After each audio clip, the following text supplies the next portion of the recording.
மாசில்லா சுத்தமா திருப்புண்ணிய தீர்த்தத்தினால் குற்றம் நீங்கிவிட குணமாறேற்ற ஆட்டுக்குட்டியின் இரத்தத்தினால். மாசில்லா சுத்தமா திருப்புண்ணிய தீர்த்தத்தினால் குற்றம் நீங்கி விட குணமாறேற்ற ஆட்டுக்குட்டியின் இரத்தத்தினால்.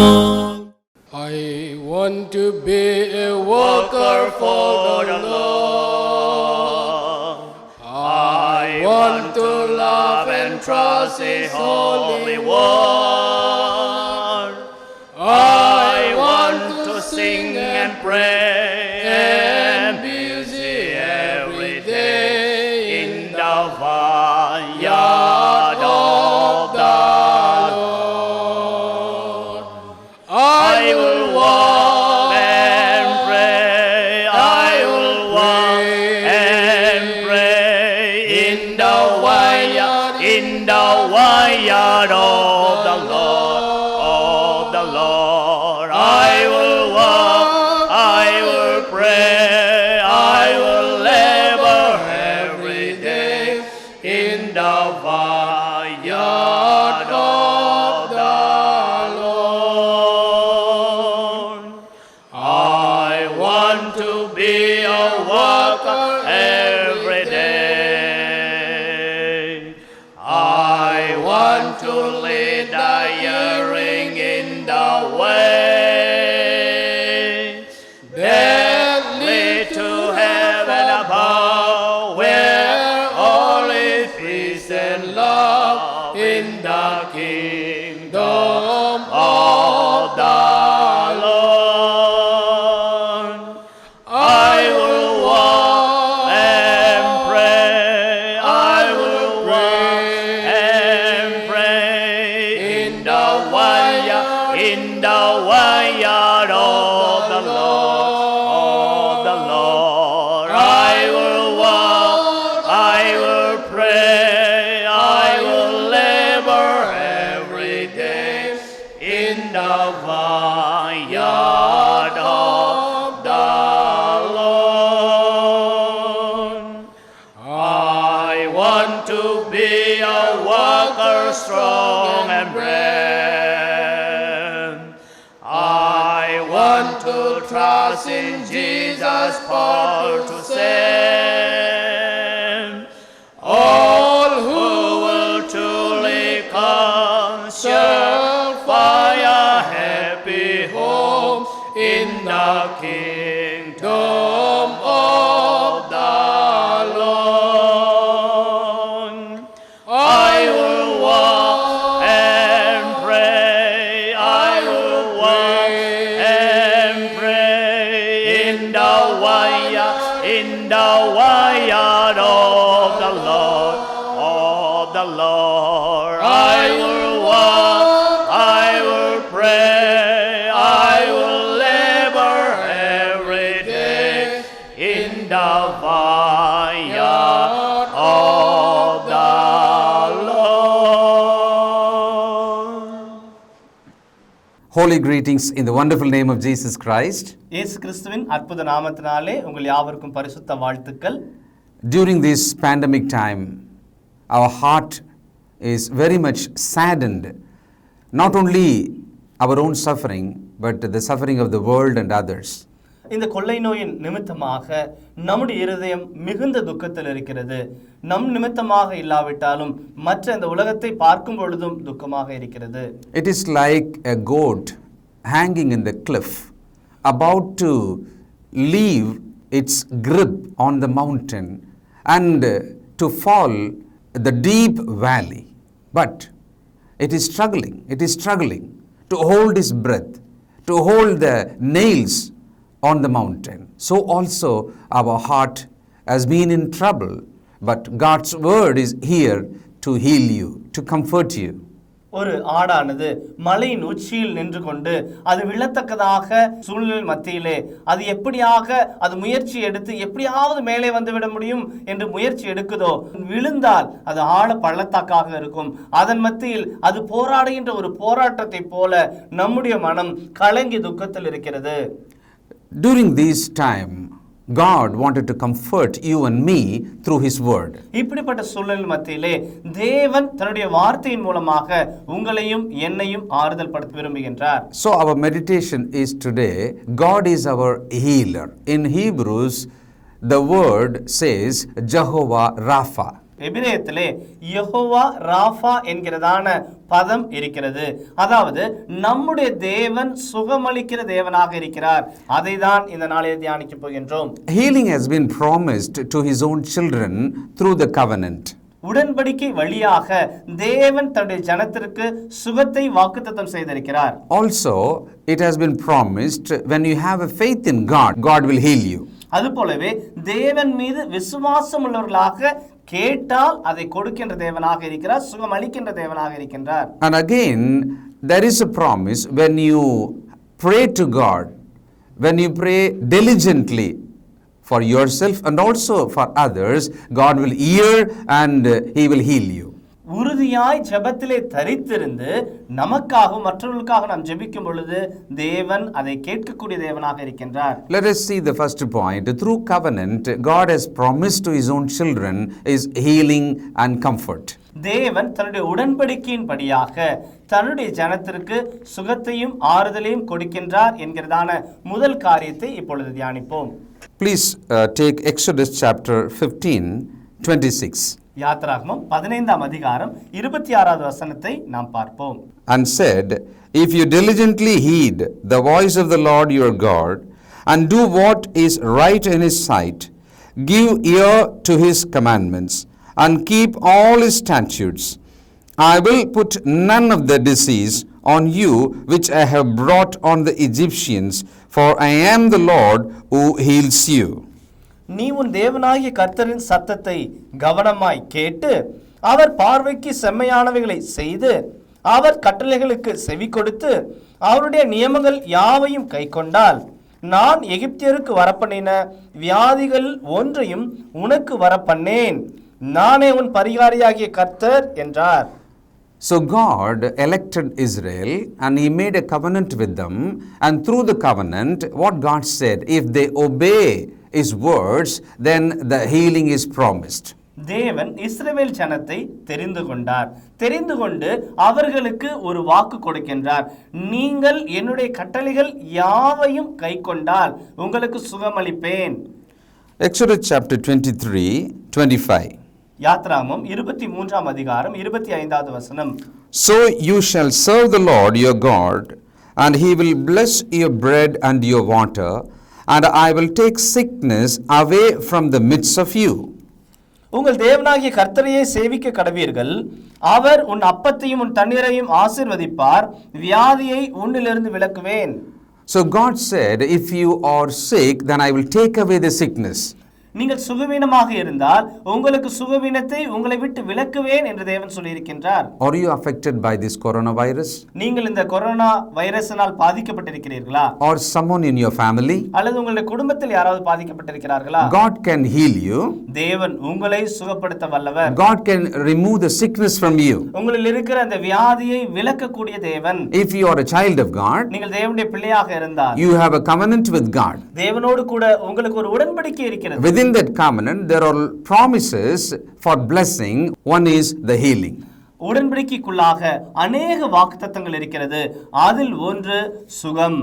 Sometime the sickness can come short term or long term, but today all over the world it is very much frightening and deadly.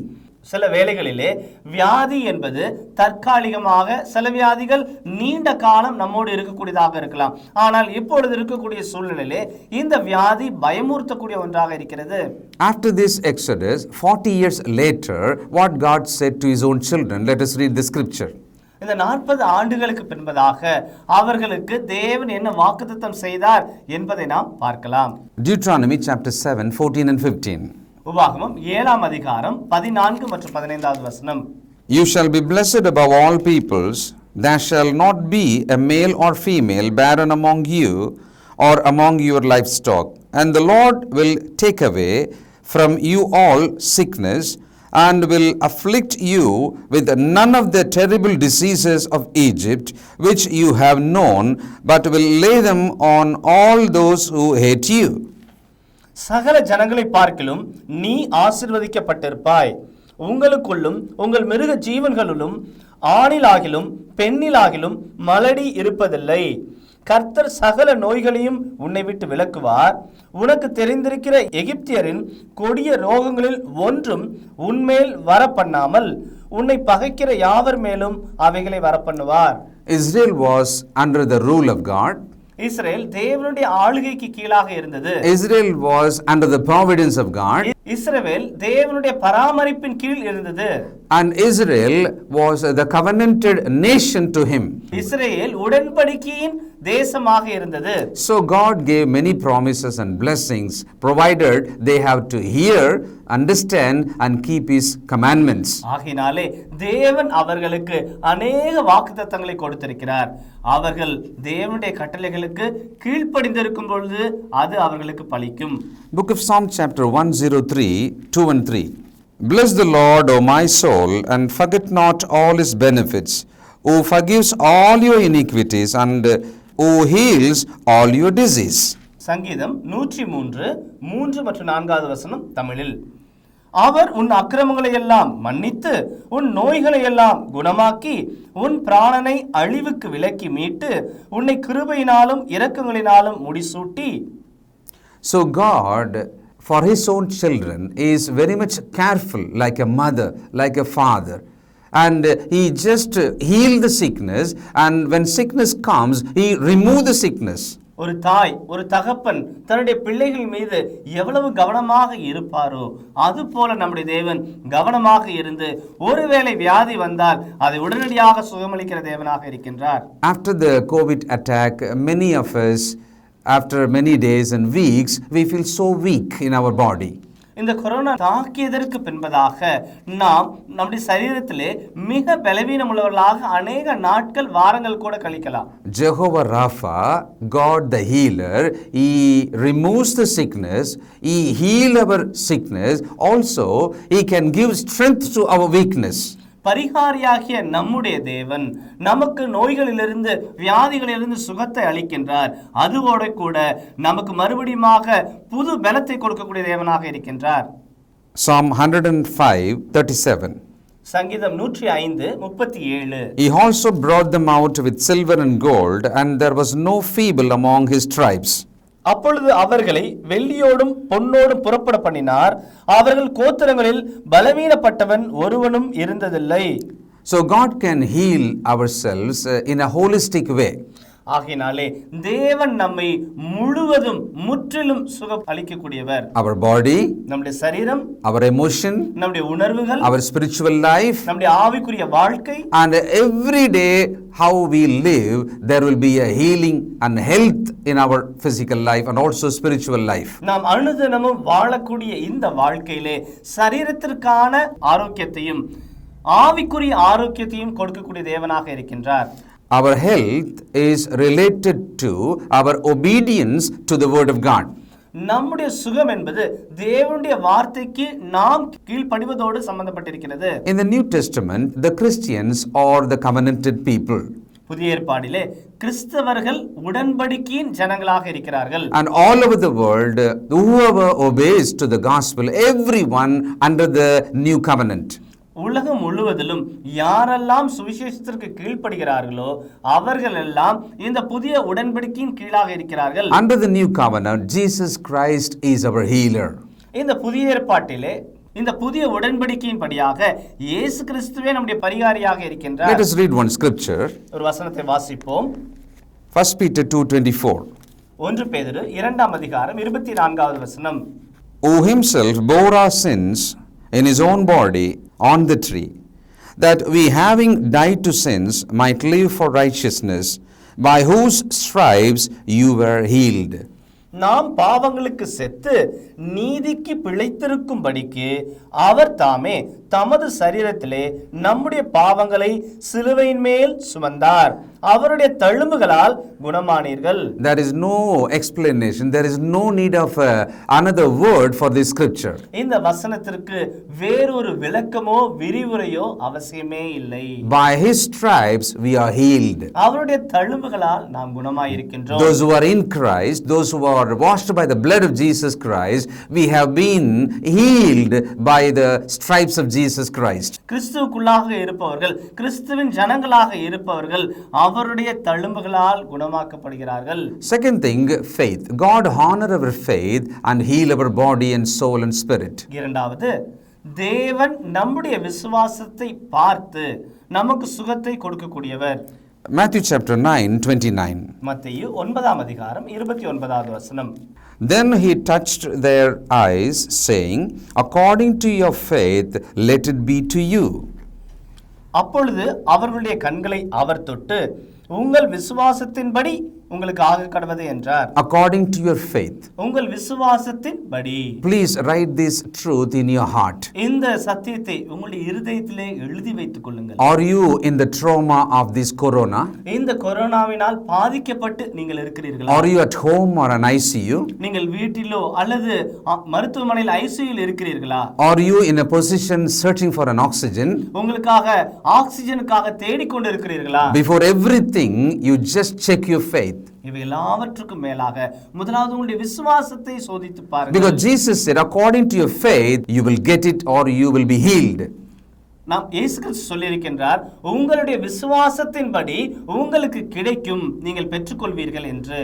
I'm going to show you very important scripture from Book of Acts.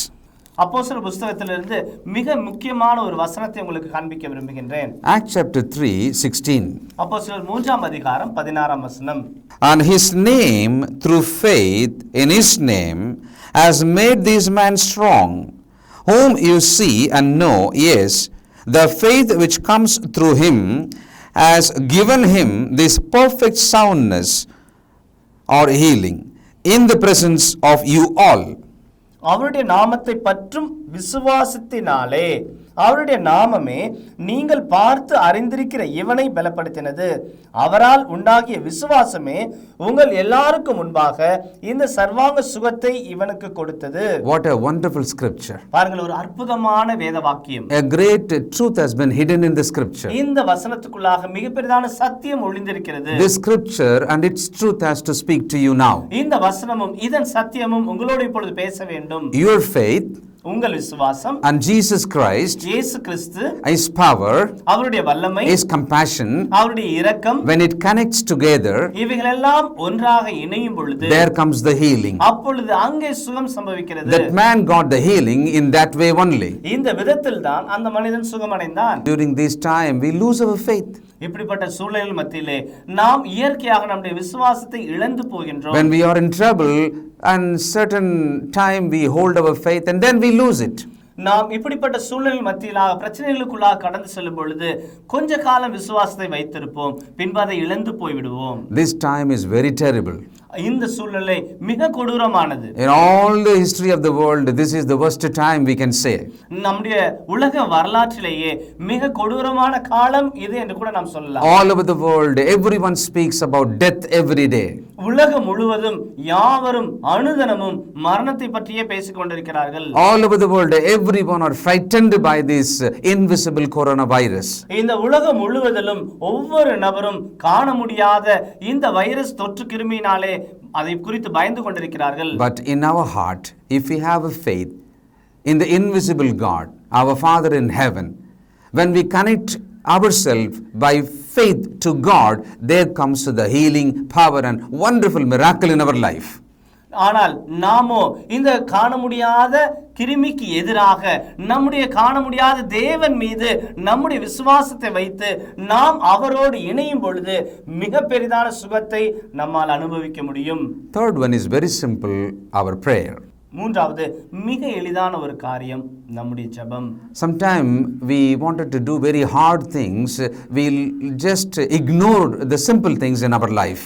அநேக வேளைகளிலே மிக கடினமான காரியங்களை செய்ய நாம் முயற்சி எடுத்து எளிதானவைகளை விட்டு விடுவதும் உண்டு. Through prayer, you can be healed and many can be healed. ஜெபத்தின் மூலமாக நீங்கள் சுகம் அடையலாம், இன்னும் அநேகரும் சுகத்தை அடையலாம். There is an example in book of Isaiah 38 about a king called Ezekiel. ஏசாயா 38ஆம் அதிகாரத்திலே எசேக்கியா ராஜாவை குறித்ததான ஒரு சம்பவத்தை நாம் பார்க்கலாம். Let us read 2 to 5. 2 முதல் 5 வசனங்களை வாசிக்கலாம். Then Ezekiel turned his face towards the wall and prayed to the Lord and said, Remember now, O Lord, I pray, how I have walked before you in the truth and with a loyal heart, and have done what is good in your sight. And Ezekiel wept bitterly. And the word of the Lord came to Isaiah, saying, Go and tell Ezekiel, Thus says the Lord, the God of David, your father, I have heard your prayer, I have seen your tears, surely I will add to your days 15 years. அப்பொழுது எசேக்கியா தன் முகத்தை சுவர்ப்புறமாக திருப்பிக் கொண்டு கர்த்தரை நோக்கி, கர்த்தாவே, நான் உமக்கு முன்பாக உண்மையும் மன உத்தமமாய் நடந்து உமது பார்வைக்கு நலமானதை செய்தேன் என்பதை நினைத்தருளும் என்று விண்ணப்பம் பண்ணி எசேக்கியா மிகவும் அழுதான். அப்பொழுது ஏசாயாவுக்கு உண்டான கர்த்தருடைய வார்த்தையாவது, நீ போய் எசேக்கியாவை நோக்கி, உன் தகப்பனாகிய தாவீதின் தேவனாயிருக்கிற கர்த்தர் சொல்லுகிறது என்னவென்றால், உன் விண்ணப்பத்தை கேட்டேன், உன் கண்ணீரை கண்டேன், இதோ உன் நாட்களோடு 15 வருஷம் கூட்டுவேன். Who is this God heard the prayer of Ezekiel? எசேக்கியாவின் ஜெபத்தை கேட்ட இந்த தேவன் யார்? Nothing but Jehovah Rapha. பரிகாரியாகிய அதே தேவன்தான். So here now, when you pray, when I pray, right now, the same God, the Father, Jehovah Rapha, wanted to hear and answer our prayers. ஆகையினாலே நீங்கள் ஜெபிக்கும் பொழுது, நான் ஜெபிக்கும் பொழுது, அதே பரிகாரியாகிய தேவன் உங்களுடைய ஜெபத்தை கேட்டு பதில் கொடுக்கக்கூடிய தேவனாக இருக்கின்றார். Please do not underestimate the simple prayer. இந்த எளிதான ஜெபத்தை நீங்கள் குறைவாக மதிப்பிட வேண்டாம். Sometimes Christians used to say, now I stop praying, brother. சில வேளைகளில் கிறிஸ்தவர்கள், நான் இப்பொழுது ஜெபிப்பதை விட்டுவிட்டேன் என்று சொல்கிறார்கள். And there are sisters, they used to say, because my heart is not good and everything is lost and I lost many things in my life, so I stopped praying. என்னுடைய வாழ்க்கையிலே அநேக காரியங்களை நான் இழந்து விட்டேன், ஆகையினாலே இப்பொழுது ஜெபிப்பதில்லை என்று சகோதரிகளும் சொல்கிறார்கள். During this pandemic period, many become more prayerful people, and also equally many just forgotten to pray to God. இந்த கொள்ளை நோயின் மத்தியிலே அநேகர் ஜெபிக்கக்கூடியவர்களாக மாறி இருக்கிறார்கள்.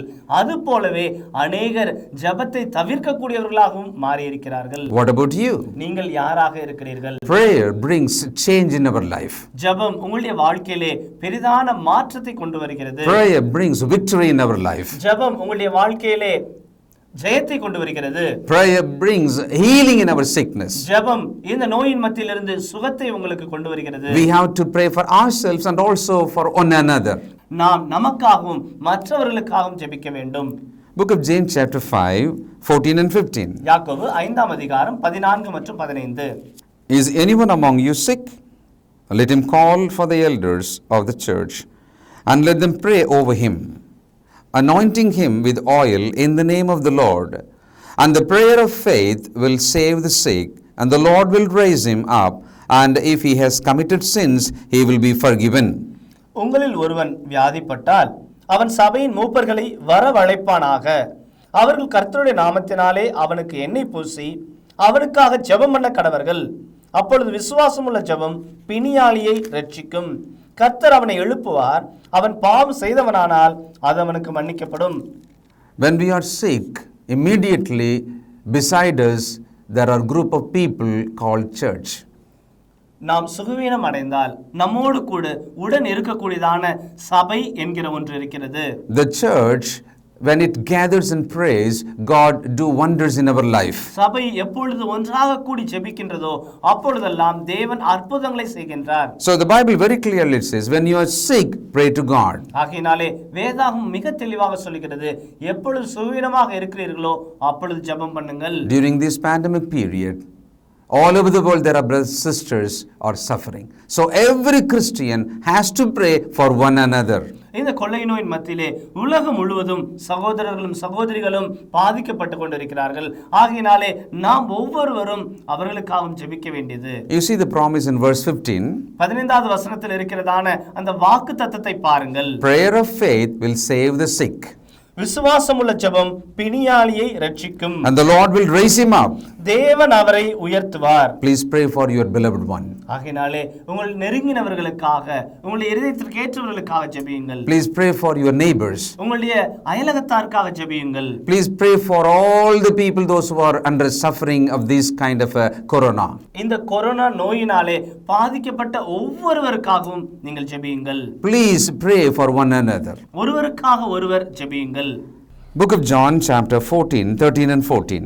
யோவான் 14ஆம் அதிகாரம் 13 மற்றும் 14வது வசனம். And whatever you ask in my name, and I will do, that the Father may be glorified in the Son. If you ask anything in my name, I will do it. நீங்கள் என் நாமத்தினாலே எதை கேட்பீர்களோ குமாரனில் பிதா மகிமைப்படும்படியாக அதை செய்வேன். என் நாமத்தினாலே நீங்கள் எதை கேட்டாலும் அதை நான் செய்வேன். Observe this scripture carefully. இந்த வசனத்தை கவனித்து பாருங்கள். When you pray to God, நீங்கள் தேவனிடத்தில் ஜெபிக்கும் பொழுது, in the name of Jesus Christ, கிறிஸ்து இயேசுவின் நாமத்தினாலே, Jesus said, இயேசு கிறிஸ்து சொன்னார், I will do. நான் செய்வேன் என்று அவர் சொல்லியிருக்கின்றார். Have you noted down that truth? அதை கவனித்தீர்களா? இந்த சத்தியத்தை கவனித்தீர்களா? Jesus said, I will do it. இயேசு கிறிஸ்து சொன்னார், நான் செய்வேன். And Father will do it. பிதா செய்வார். And the Father will do to glorify his Son. தன்னுடைய குமாரன் மகிமைப்படத்தக்கதாக பிதா அதை செய்வார். So our simple prayer can make action of the Father in heaven and also the Son Jesus Christ. ஆகையினாலே நம்முடைய எளிமையான ஜெபமானது பிதாவாகிய தேவன் பரலோகத்திலிருந்தும் இயேசு கிறிஸ்துவையும் செயல்பட வைக்கிறது. Let us remember what we have meditated. நாம் என்ன தியானித்தோம் என்பதை நீங்கள் ஒருமுறை யோசித்து பாருங்கள். God is the God of healer. நம்முடைய தேவன் பரிகாரியாகிய தேவன். In Hebrews, Jehovah Rapha. எபிரேயத்திலே Jehovah Rafah என்கிறதான பதம். 3 ways God is healing his own children from the beginning. ஆதி முதலாக தம்முடைய ஜனங்களை 3 விதத்திலே தேவன் சுகமளித்து வருகின்றார். One is, under the covenant, he promised his own children their healing and removal of their sickness. உடன்படிக்கையின் ஜனங்களுக்கு தேவன் சுகத்தை வாக்குத்தத்தம் செய்திருக்கின்றார். And then when we have a faith in God, the faith brings healing in our life. இரண்டாவது, நமக்கு விசுவாசம் இருக்கும் பொழுது அந்த விசுவாசம் சுகத்தை கொண்டு வருகிறது. Many times when Jesus was on the earth, he healed people. At that time he used to say, according to your faith, you are healed. இயேசு கிறிஸ்து இந்த உலகத்தில் இருக்கும் பொழுது அவர் சந்திக்கக்கூடியவர்களை பார்க்கும் பொழுது உங்கள் விசுவாசம் உங்களை ரட்சிக்கும் என்று அநேக முறை சொல்லியிருப்பதை நாம் பார்க்க முடியும். And the last, it is not least, but it is the best, is our prayer. கடைசியாக, ஆனால் மிக முக்கியமான ஒரு காரியம் என்னவென்றால் உங்கள் ஜெபம். Every day we have to pray. அனுதினமும் நாம் ஜெபிக்க வேண்டும். Please bring your family together and pray together for you and also for others. ஆகையினாலே நீங்கள் ஒன்றாக ஒரே குடும்பமாக இணைந்து நீங்கள் உங்களுக்காகவும் மற்றவர்களுக்காகவும் ஜெபியுங்கள். There is no need to count miles, because prayer can unite everybody in the world and it will connect to God and bring healing to them. நாம் அநேக ஆயிரம் மைல் தூரங்கள் அப்பால் இருந்தால் கூட நம்முடைய ஜெபமானது யாவருக்காகவும் இருக்கும் பொழுது அது அவர்களுக்கு சுகத்தை கொண்டு வரக்கூடியதாக இருக்கிறது. You can pray for your friend who is in India or in USA or in Australia, anywhere in the world. உங்கள் நண்பன் ஒருவேளை இந்தியாவில் இருக்கலாம், அமெரிக்க தேசத்தில் இருக்கலாம், ஆஸ்திரேலிய தேசத்தில் இருக்கலாம், எங்கே இருந்தாலும் பரவாயில்லை, உங்களுடைய ஜெபம் அவர்களுக்கு சுகத்தை கொண்டு வரும். So God wanted to heal his own people. ஆகையினாலே தேவன் தன்னுடைய சொந்த ஜனங்களுக்கு சுகத்தை கொடுக்கின்றார். Let us seek the face of God. ஆகையினாலே தேவனுடைய முகத்தை நாம் பார்ப்போம். Let us see the simple scriptures, what it taught today. இந்த நாளிலே இந்த எளிமையான வசனங்கள் என்ன கற்றுக் கொடுக்கிறதோ அதை நாம் கவனிப்போம். Do not lose your heart. உங்களுடைய இருதயம் கலங்காது இருப்பதாக. Even when you are in trouble, நீங்கள் பிரச்சனைகள் மத்தியில் இருந்தாலும் கூட do not lose your heart. உங்களுடைய இருதயம் கலங்காது இருப்பதாக. Hold your faith. உங்களுடைய விசுவாசத்தை உறுதியாக பிடித்துக் கொள்ளுங்கள். You are covenanted.